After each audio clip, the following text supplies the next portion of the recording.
Hello, everyone, and welcome back to another episode of Marketing Corner. Whoop, whoop, whoop. Woo! Woo! This is episode 110. For those who aren't seeing Casper's dance moves, it's pretty wild. People can see it now. Yep. And they love it. That's the snippet. Watch Timmy. it. Timmy, grab That's this. the snippet. Grab it. Grab it now. All right. Speaking of creative dances, today we're going to be talking about creative thinking at work. Ooh, that was good. That was solid, right? That was a really good segue. That was, I've been a dad for too long. You have. And it's kind of like you instigated a little bit this one. And when you said it, I instantly okay, that's a great topic. Thank you. Yeah, it's a really Thank good topic because it's actually something we have been struggling a little bit with. We'll get into that later. But can you maybe just set the scene for us a little bit, Jen? Like creative thinking at work, when we talk about it, what do we mean? First, I want to apologize to listeners. My hay fever is bonkers, so I'm going to be spluttering Denmark's and sniffing. the worst when it comes to this stuff. It's really bad. Yeah. So I apologize in advance, listeners. Having said that, yes. So when we talk about creative thinking, I think a lot of times creativity is like something that is relegated to the creative teams, your designers and, the people who come up with the creative ideas. But actually creativity is also like creative thinking. So it's problem solving, it's improving processes, it's addressing issues. And I think it's a skill that everyone has to have. And actually there was a really interesting study, I'm going to get the numbers wrong, but it was done by Lego. And it found that, if you talk to your kids, right? Yeah. And say, are you creative? They're like, yeah, I'm creative. And they'll draw like a square with square eyeballs. And they're like, this is you. And, they don't have that inhibition. They're very creative. Yeah. But then they find that once you hit sort of 14, 15, 80% of people will not identify themselves as creative anymore. You kind of lose that creative spark. That's terrifying, actually. Isn't that scary? Yeah, it's actually not. I don't love that. It's really sad. So, one, try to keep that spark. And that's what we're going to talk about today. But I think, so Lego did this study and it found like 80% of people just don't feel that they're creative anymore. And creativity is what we need. It's funny you bring that up, right? Because when a lot of people come to me, and talk to me for whatever reasons, they want help, sparring, whatever, they always hey, you're so creative and stuff like that, Casper. I'm always like, really? Yeah. I really don't consider myself creative. Yeah. So when you're saying this, I'm like, yeah, I don't feel like I've never present myself as creative. And I think that's because we frame it in like, I'm not artistic. Yes. I don't know how to draw, but it's not that. No, it's, exactly. And I think as a business owner, you have to be creative. You have to solve problems. You have to always be looking at how you can do things better. And that's the question that we're going to talk about, I think, today is how can we do this better? Yeah. Why do we do these things this way all the time? And that's creativity, is always challenging that rather than can you draw well or can you... we're redoing our house right now and we keep struggling because we're like, we're not creative enough. We don't know what colors match. Yeah. It's not that. It's how do you solve problems creatively? So that's what I'd like to talk about. Okay, cool. But let's start with why. So then let's start with why do you think it's that important right now? Like that's a basic question maybe, and it's like what we call a rhetorical question. Rhetorical question, yeah, absolutely. Yeah, I think sort of what I mentioned earlier of like problem solving, coming up with new solutions, but especially I think in the age of AI, where everything can be repeated, everything can be automated. We have to mention AI here, right? It has to be mentioned. It's going to be mentioned in every fucking episode ever. From now on. But especially in AI, like that's the thing that is going to separate us from AI, because AI knows, it can process what it knows. Yes. But it cannot creatively think and come up with new stuff. And that's where the human element comes in. So creative teams, we need to spot trends faster. We can adapt quicker. We can develop stickier brands when we come up with creative solutions. So that's why I think it's important. And I also think if you use AI right, it becomes like a superpower when it comes to creativity, right? Because it creates, usually, at least for someone like me, when you talk about the artistic part of creativity, it's hard for me to bridge the gap, right? I can't do, historically, I couldn't do it myself. Like I couldn't draw Canva helped me a lot, but still, there's quite far. Now I can put it into like a prompt and like, hey, this is my idea. This is this is what I want. Try to create some sort of mock-up that reminds of that. Yeah. And it gets really close, right? Like, exactly. And I do that with processes. Exactly. So I'll put in the process and I'll put in like, this is what I think we should do. Like shit test this, stress test this. What am I forgetting? What am I not seeing? And it will often identify what I've forgotten, but it's not going to be the one that says, here's how this can be improved. I have to say, this is what I think we should do. And then it will kind of help me tidy that. So I think it's a superpower. So maybe one of my questions for you is, speaking of creative, tell me something creative you did lately.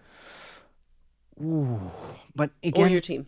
Okay. So the team, we do a lot of creative I feel like we do a lot of creative stuff. Like we did. I think one of the coolest things we did was like we had a Halloween. I like Halloween, but for Halloween we did a bunch of B2B Halloween videos, and there was all the team had barely anything to do with it, where they came up with different concepts around like issues they see in B2B and like Halloween like nightmare stories. Right. Yeah. So Saw, I want to play a game, like so playing the game of like, hey, your B2B CAC is like rising. That is a nightmare situation. It's a nightmare situation, like or like these like panic attacks in front of like where the mirror starts writing, someone's behind you on the mirror, and that's like your B2B metrics going down, or like stuff like that, right? Or having turned on audience networks on LinkedIn or something like that, right? So that was creative. That was the team really being creative. We had some sessions on our own marketing. I like the thing about creativity when it comes to us is typically we often have like boundaries. We have some clients that are like, go crazy, show us the crazy stuff you can do. But we also, admittedly, and I've never worked in B2C, so maybe there's a different B2C, but at least B2B, there's boundaries. Like even when we push those boundaries, we get met with them. Yeah. But when it comes to our own marketing, Sparkforce, we have no boundaries. Yeah. Like I'm like, guys, you can do almost whatever you want. Yeah. Like there's very little. Don't be offensive. Yeah, don't be offensive. Don't be super political, stuff like that. But beyond that, go crazy. Yeah. Right, and that's also so we had we did some ads here around Q1, like because a lot of people had bad Q1s, and we're like, okay, with your Q1 shit, like don't find it in the graveyard, and like, hey, typically this is what happens, like you want to bounce back to like a basketball bouncing back. That's when you get us on board after Q1. So stuff like that, like I think those are some of the cool creative concepts we worked with lately that I really think were good. Yeah. But from my own perspective, then I'm way more in the camp you just mentioned about the creative solution thing. Because I have, like, as a business owner, I fucking have problems every day. Like, it's literally every day. Like, every day. Like, every day. If it's not, like, then it's simple stuff like, hey, we sold this thing. How do we properly invoice it in the properly manner? And like, okay, cool. How do we do that? Yeah. Then it's another thing. It's like, hey, how do we find the right scope for this client? Like, hey, they're scope creeping. They're not getting enough value, or we need to change some things. Hey, literally today before this podcast here, we had a process we needed to optimize. So how do we come up with some new sort of system that reflects the new process and stuff? For me, that's more where I do work these days. Yeah. And I think that's not, so if you ask me in that way, then yes, I'm actually really creative. Yeah. When you think, if you think creative thinking, right? Because I crunch problems for breakfast. And I think an interesting, like, because both of our backgrounds are in startups, like we've had to move mountains with absolutely nothing. And that's one thing I love about the startup life is you do learn to be creative. You do learn how to get around things, never like illegally, but you know, when you're a 1-2 person marketing army and you're expected to do amazing things, you have to be creative. You have to figure things out. And, you know, I love, that was when I would get so kind of a marketing high of like finding a really cool thing to do, like guerrilla marketing. And, you know, and one of the things we talked about, we did a webinar with Verdane Elevate with marketing leaders where we were talking about the magic quadrant and, you know, how hard it is to get on that bloody magic quadrant.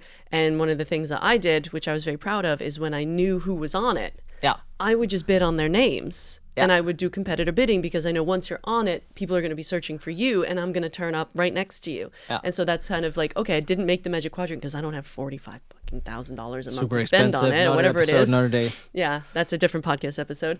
I don't have that money, so how do I make an impact on this? And so I love that about marketing is we can do these little things that... And when it works. I think one of the...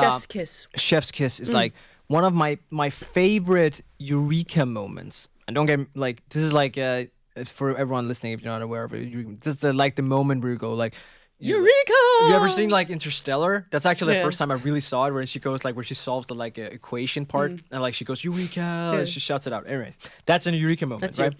And I had it back in my Templify days, because I ended up speaking. That was like for 2 years or 3 years. That was like whenever I did a presentation, that was like my thing. So what I did was essentially. This was back when I believed a lot in lead gen forms, not at Casper, not a year, but way back when. But just a quick story. But this is like then we had these like lead gen forms, and they would not convert into meetings. We had a high conversion rate on LinkedIn and such and Meta, but they would not convert into demos. And looking back now, it's because like, yes, they didn't know jack shit. Like it's a bad lead gen approach. forms. It's just a bad approach. But back then I didn't think like that. I was like more like, okay, that's not the root of the problem. Like let's instead educate them after they sign up, which is fine, and you can still do that today. But so I built a whole system. So I just like said, okay, so I identified the problem is that they don't convert, so I need to educate them more after they sign up. Now today, I educate them before they sign up. Yeah. That's the difference. Anyways, but Yep. but back then I did it. So I built a whole nurture flow where I segmented them, and I did personal videos. So like had all the reps do videos based on who they were attached to. I linked it all together with like a chatbot. So you had a personal chatbot if you reached the site with UTMs. I built all of that. I like orchestrated the whole thing, and then the first time when it worked, where somebody signed up through the lead gen form, went through got the emails, got the sequence, then went to the website and signed up through the chatbot and booked a meeting directly with that rep. Boom, boom. Yeah, it works. That was my eureka moment. Yeah. And that was like, in marketing, that's probably one of my proudest moments ever. I was like, fuck, that was so cool. You were Sandra Bullock. I was like, that was Sandra Bullock moment. That was like, shit. Eureka. Isn't it Right? more like It's Sandra Bullock. Jessica Chastain? Oh, sorry. Yeah, Yeah. Jessica. Sorry, Sandra, Sandy. don't be listening. Sorry, But sorry about that, Sandy. We'll get a Miss Congeniality reference in before the end of the episode. Watch me, just to make it up it's to because Sandy. you're thinking about like the other one where she's stuck in the. Where she's stuck in space. What's that? yeah, it's like. This is the hipstamatic moment where it's like, it's right there. That's what I was thinking. Okay, That's Jessica one of the Chastain. George Clooney movie too. Yeah. He used to talk. That's Okay, not space something. Gravity. Gravity. Boom. Boom. Solved. Welcome to Movie Corner with Jen and Casper. Should do an episode on this. Speaking of The Last of Us, no, we're not gonna spoil it. But so that was my eureka moment, and that was I think that's one of the highlights I feel like personally, because it was very technical. Like that was the old technical Casper, where I really felt, wow. And I think that kind of leads us to the next part of like what we want to talk about, right? So it's important to do, and this is great examples of why marketers have to have opportunity to be creative. So why is it so fucking hard Yes. to be creative in these moments? Yeah. What stops you? And I want to give an example, and I think everyone listening, and you and I talked about this. Yeah. You have your once a year annual innovation day offsite. Yeah. Come on, everybody, let's do a warm-up exercise, and here are some post-it notes, and no thought is And too honestly, weird. like Blue sky, we blue even did sky. something similar, so I'm not even like I do them as well. I do them with my team. Yeah.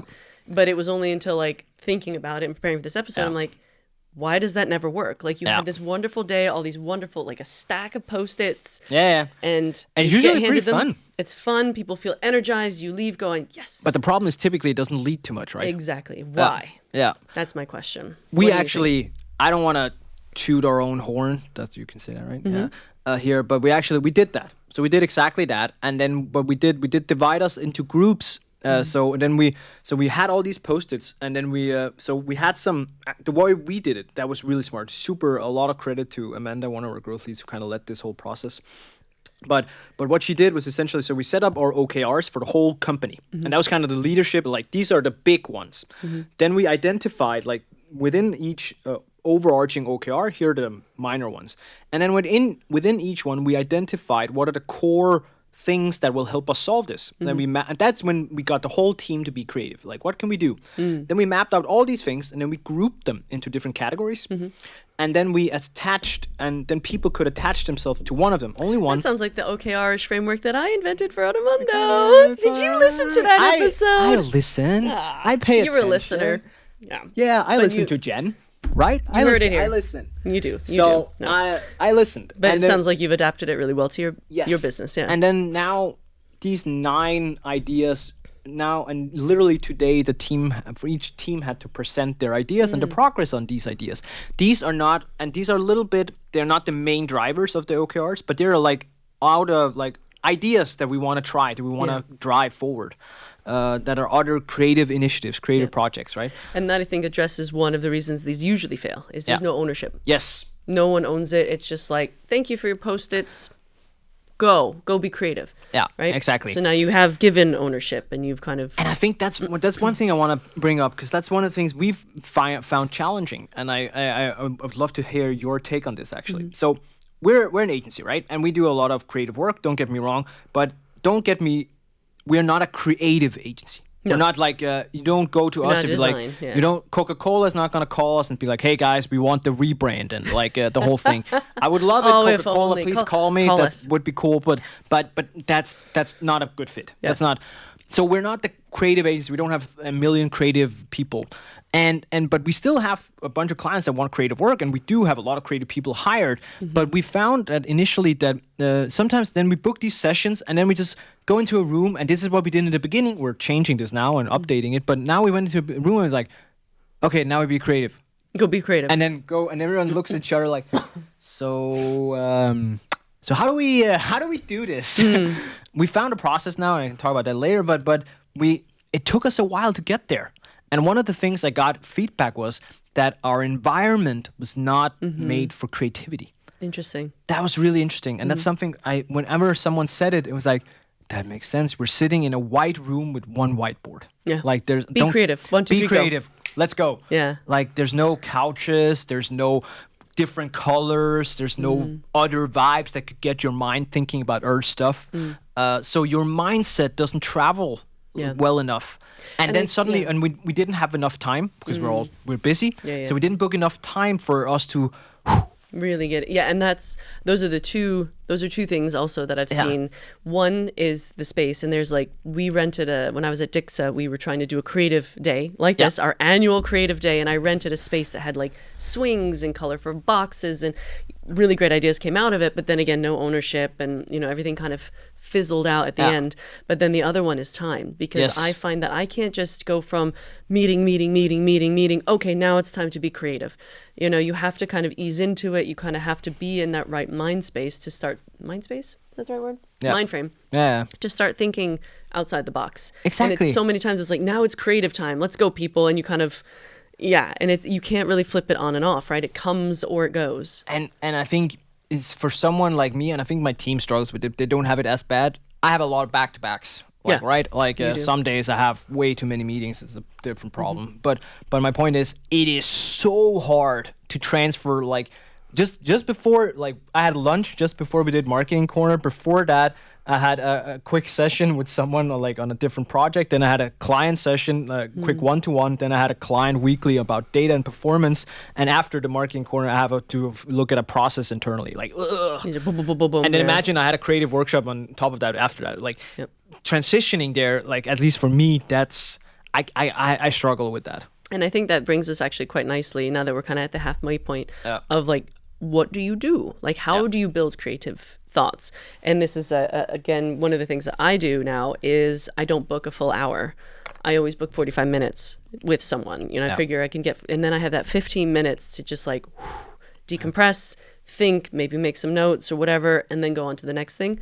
But it's, kind of creativity needs to be, you have to be in the right space. You can't just go from super busy to, okay, now time to be creative.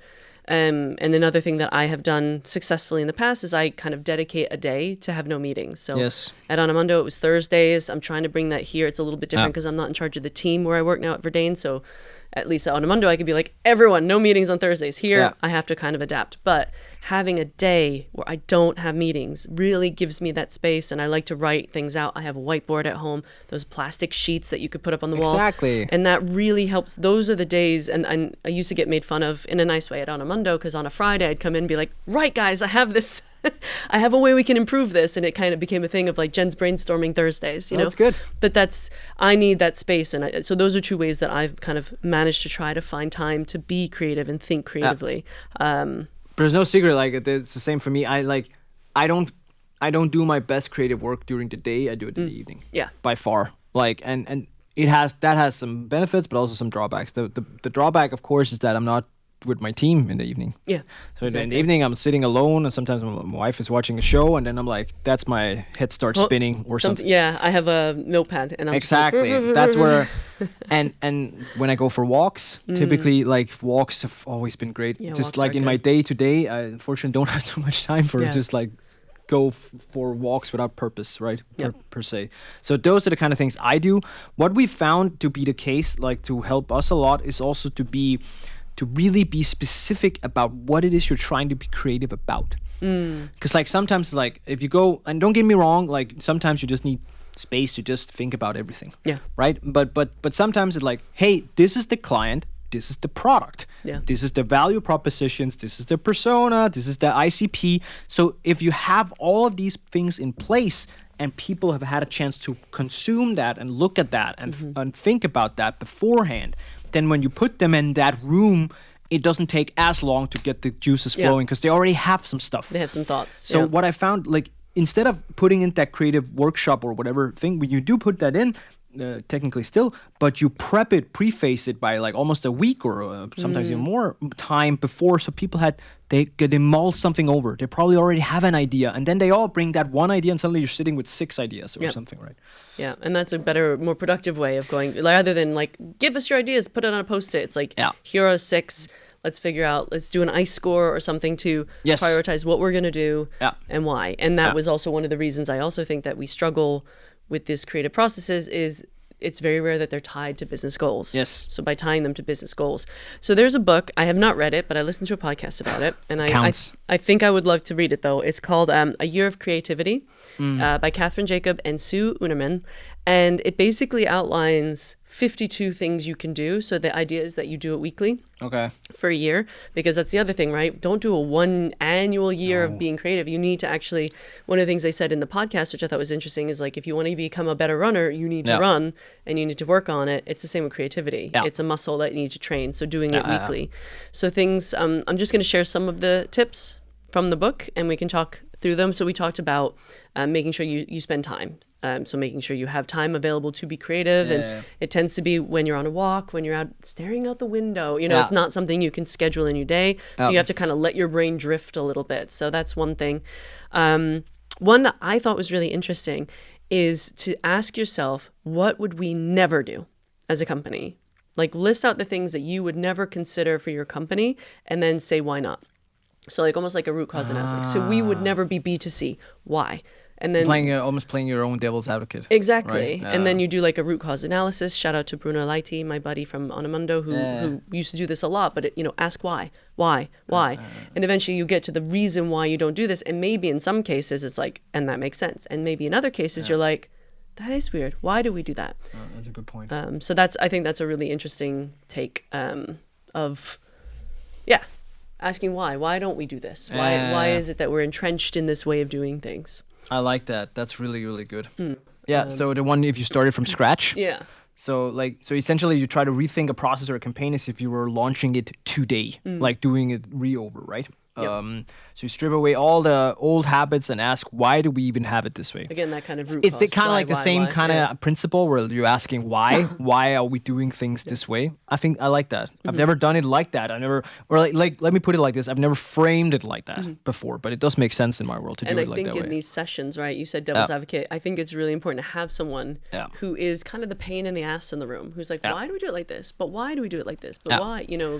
Really get you thinking. I found that's one of the things I really love about being on the side of the table that I'm now is that like I felt like sometimes when you were in house you even yourself got stuck into your ways. Yeah, in English, right, we say you can't see the wood through the trees. You were just like even though I've always said to myself, I think of myself as someone who's willing to try new stuff and stuff, but even I would like when I would say I tried that, I've tried it multiple times. Oh, I hate that when you start a new job and you're like, I have an idea, and they're like, we've already tried that. Yeah, like bitch, not with me. Not with me at the helm. We were we had a pitch session with someone and a pitch slap. Pitch slap, let's call it a pitch slap. No, it's ending well, so all good. But one of the marketeers was like, yeah, I've tried this multiple times. I'm like, okay. We've also tried it a gazillion times over here on the 50 other clients we have where it worked. So what makes you so special? Either one of us is wrong. Maybe we should try again. And I think that's sometimes that's a good thing because when we sit on the other side of the table like I do these days, it's a lot easier to do that. Like I found that really, and also you must kind of feel that a little bit at Verdane because you're coming from the outside. Yeah, I get plopped in. You can just say whatever you want, like to some extent, right? Well, somewhat. You can be like, why are you guys doing it like this? You can challenge things a lot easier than you can on the inside sometimes. 100%. Right? I mean, when you're the owner of a company, yes, I can go in and go, why are you doing it this way? But when I was an in-house marketer going to a CEO, why are you doing it this way? It was a harder little different because there was other things power and dynamic. politics and stuff. Like, of course, I can't do it if I feel losing the client sometimes. Yeah, you don't want to do that. But don't get me wrong. Like, I in most 9 out of 10 cases, I feel like I can be 100% transparent. Just be like, hey, guys, I don't like. Why are we doing this? This doesn't make sense. And that's the alien audit. Yes, like that's and you brought that up really well, I think, because it's hard. Excuse me, hay fever.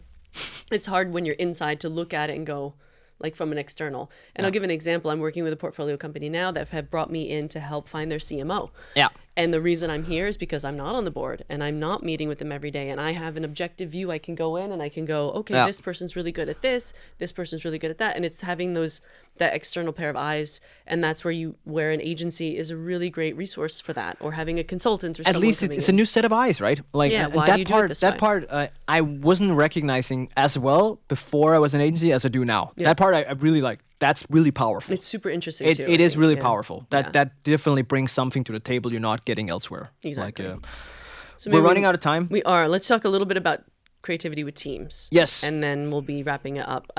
Creating creative hours. I like that idea of sort of having 1 hour a week blocked off for fresh thinking. And again, this is something I've had mixed results with. I think when you get super busy and things just get really hectic, I always find it blurs out sometimes. It's it's the first thing to go. worst. It's the first thing to go. I'm the worst at that. I try to protect my team, but it's hard. It is. But if you can get it, and that was something, again, my meeting for you Thursdays this is where I want you guys to try new things, question things. We would always put 10% of our budget to experiment. I want you to think what you're going to do with that 10%, and like creating a space where people can think. Now, this suggests kind of a set time where there's no pens and there's no laptops. Do with that as what works best for your company, but sometimes I feel I'm more creative when I'm on my own. And the other thing that if I'm there with my team is the HIPPO comes into effect, right? I'm the highest paid person's opinion, and if I come in and I say, I think we should do this, sometimes you'll find people who are like, even if they don't agree with me. I always say to my wife after I became a CEO and have employees, like, apparently I've never been funnier. I can assure you, you're not that funny. Yeah, I'm really not that funny. As someone who doesn't work for you, I can exactly, right? I'm so thank you. Appreciate that. I got you, but it's really like, it was just to, like, if you don't get it, it's just like to say, like, suddenly everyone's laughing at your jokes a lot more than it did before. Yeah. Right. And that's a tough one because I want to be part of the process. I want to be part of it. I have an opinion. Yeah, right? I have an opinion too, but I want to be challenged. And maybe that's where having this kind of... when I was at FIFA, for example, FIFA did this really well, is we would have a registered devil's advocate in the meetings. And I read somewhere that HubSpot did this too. Smart. So you have someone... And what was funny, when I was at FIFA, brand new, I was brand new on the team. I think it was my first week, and I was nominated secretly as the devil's advocate because we didn't tell. And my job was to be just as obstructive, like, I don't agree. Push as much as possible. And they were like, who is this new girl? Like, what is her problem? And then eventually at the end of the meeting, it was revealed that I was the devil's advocate, and they were like, oh, thank God. That's not who you are normally? We thought you were an asshole. That's really cool. We should do that. And HubSpot does this as well. At least I read somewhere that HubSpot does this. So when you have a meeting, you have one person who is the devil's advocate, who is specifically there to disagree or to push or to, not to go, yes. So I think that would be a fun role to play as well. I think it's funny. Like, I'm looking at the people I have in my leadership team, and I'm like, I have one or two who are like that. Not because just generally like they're the ones who give pushback, but that's also why I put them there. Yeah. Like that's now that I think about it, that's actually really smart. I like that. You're so smart. No, but this is like I don't think I thought it through as much as you clearly have here, but that I've always thought it was super healthy to have people like that. Yeah, absolutely. As long as you do it in a good way, right? Like you can have people who are like that who are not doing it in a good way, and then it's not constructive. Yeah, there's just people waiting. They're just whining and just like the ones who are just complaining. That's not good. No. But the ones who are saying like, hey, why are we doing it like this?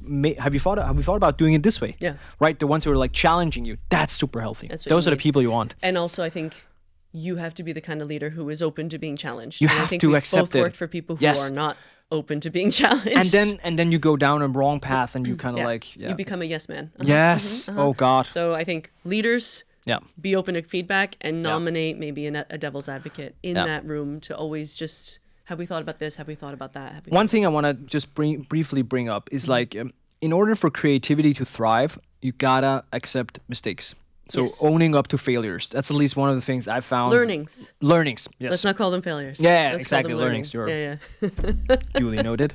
But no, fuck ups, right? Like accepting fuck ups and like taking them as learnings instead of failures, right? Yeah. You have to have an environment where that's possible, because otherwise creativity becomes like everyone's like trying to find the safe play instead of trying to find The big bold play, whatever that is, right? Yeah. And that's what we need to do nowadays. And I think that's the fun part of marketing. right? That's the fun part. The Go bold for it. moves are the big moves. I mean, but those big moves have to be calculated. Yeah, exactly. Yeah, and that's where this comes in. So I think with that being said, is there any... No, I think it's super solid. Go out, be creative, folks. Yes, make space for it. Yes. Remember, it's not just creative artistically, it's creative thinking and problem solving. Yeah. Embrace it. Have a devil's advocate. Have a devil's advocate in the space, and then figure out, and then make sure you prep people for when they need to be creative. So get them the right preparation beforehand, right? Yeah. That I've also found that to work. Absolutely. Cool. All right. Thank you so Thanks much. for tuning in, guys. Bye. Okay, love you. Bye.